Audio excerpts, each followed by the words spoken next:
बहुत बद्दुआ देगी, सुखी से रह नहीं पाओगे तुम। बड़े मजे की बात है, वही पीढ़ी तुम्हारे मरने का बेसब्री से इंतजार करेगी। 7 पीढ़ी के लिए इतना धन कमाने का क्या मतलब, जब दूसरी पीढ़ी को आपके बनाए घर में आपकी तस्वीर लगाने में कोई दिलचस्पी ही नहीं होगी। आपने इतना धोखा, आपने इतना अपनों से फरेब किया तो क्या पाया। और तीसरी पीढ़ी तो आपके बनाए घर को भी नहीं पसंद करेगी, कहेगी ये ऐसा है, वो ऐसा है, हम अपने हिसाब से बनवाएंगे। तीसरी पीढ़ी तो आपके नाम को भी याद नहीं रखेगी।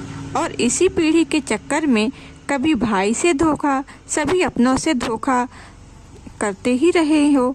क्या कभी उस कर्म के बारे में सोचे हो जो तुम्हें ऊपर दिखाना है। कितना भी धन के लिए मरते रहो, कितना भी धन कर लो, मरने के बाद वही लोग जिनके लिए तुमने अपनों से धोखा किया, अपनों का सब छीन लिया, वही लोग कोई तुम्हारा कुछ भी अपने पास नहीं रखेंगे।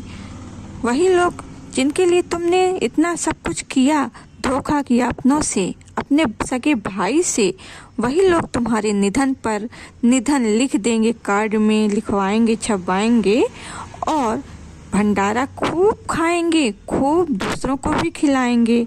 साहब 7 पीढ़ी तो तुमको याद बिल्कुल भी नहीं रखेगी, जिसके लिए तुम इतना फरेब करके, अपने भाई से धोखा करके इतनी संपत्ति जोड़ने के लिए सोच रहे हो और कर रहे हो। 7 पीढ़ी के लिए इतना कमाने का क्या मतलब है। दूसरी पीढ़ी अपने बच्चों के काम में मग्न हो जाएगी। आपको याद करना तो दूर, आपको शमशान ले जाने के बाद आपकी सारी यादों को भी मिटा देगी।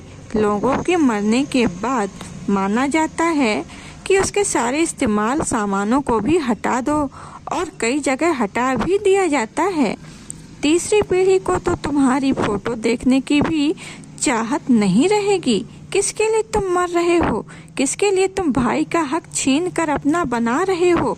भाई से छीन कर तुम अपनी अगली पीढ़ी के लिए संपत्ति जोड़ रहे हो, भाई को इतना कष्ट दे रहे हो, भाई के बच्चों का हक मार रहे हो। क्या मिलेगा तुम्हें।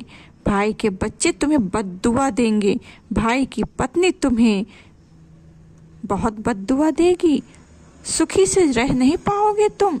बड़े मजे की बात है, वही पीढ़ी तुम्हारे मरने का बेसब्री से इंतजार करेगी, जिसके लिए तुमने इतना सब बद्दुआ अपने भाई, अपने बच्चों से लिया। 7 पीढ़ी के लिए इतना धन जोड़ने का क्या मतलब। ईश्वर के सामने तुम एक मुजरिम ही रहोगे, तुम्हारे लिए कोई रास्ता खुला नहीं रहेगा, तुम्हें तो नरक में भी जगह नहीं मिलेगी। तुम लोग किसी के लिए भी अच्छे नहीं रह पाओगे। तुम कितना भी अच्छा कर लो, कोई तुम्हें अच्छा नहीं कहेगा। 7 पीढ़ी के लिए इतना धन जोड़ने से क्या मतलब, दूसरों का हक मारने से क्या मतलब। तुम अब भी समय है, सुधर जाओ, वरना कहीं के नहीं रहोगे।